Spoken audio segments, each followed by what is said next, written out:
ज्ञान जब मिले, जिससे मिले, जहाँ मिले ले लो। सभी को नमस्ते दोस्तों, मैं रणजीत आप सभी का स्वागत करता हूँ मेरे यूट्यूब चैनल में। आज हम रामायण की 3 सबसे बड़ी सीखों के बारे में जानेंगे, कुछ नया सीखेंगे। सबसे पहली सीख है बुराई पर अच्छाई की जीत।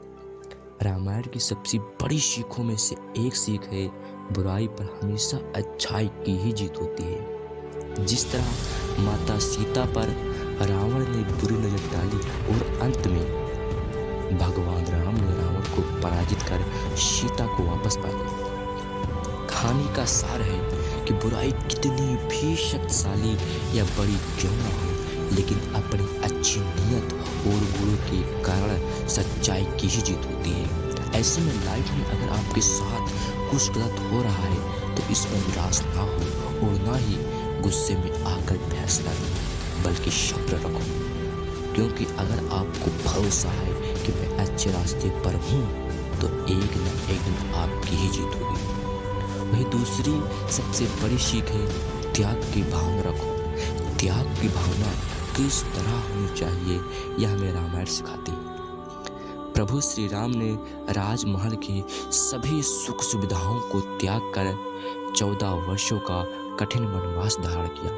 इससे हमें यह सीखने को मिलता है कि व्यक्ति को जीवन में कितना भी सुख मिले, किंतु बिना त्याग के वह मानव से महामानव नहीं बन सकता। हर विद्यार्थी अपने सभी सुखों को त्याग कर ही वह परीक्षा में सफल हो सकता है।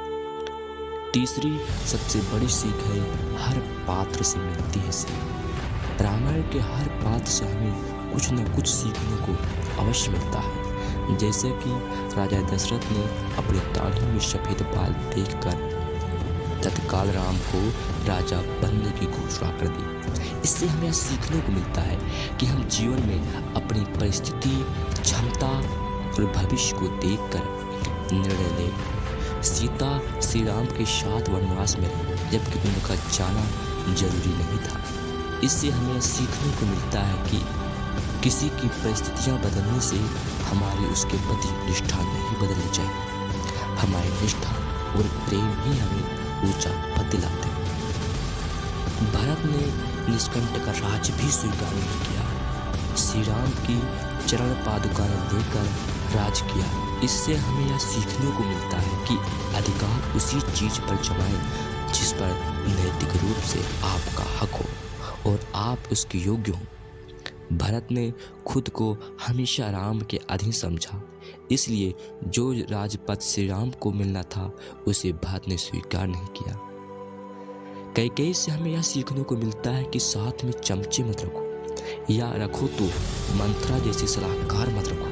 वहीं लक्ष्मण और हनुमान जी से हमें यह सीखने को मिलता है कि जीवन में सच्ची भक्ति, निष्ठा और सेवा से हम अपने लक्ष्यों को प्राप्त कर सकते हैं। हम अपने गोल को प्राप्त कर सकते हैं तथा समर्पण और विश्वास से हम असंभव को भी संभव कर सकते हैं। लक्ष्य को भेजना ही हमारा लक्ष्य है। वीडियो पसंद है तो लाइक, सब्सक्राइब और शेयर अवश्य करें।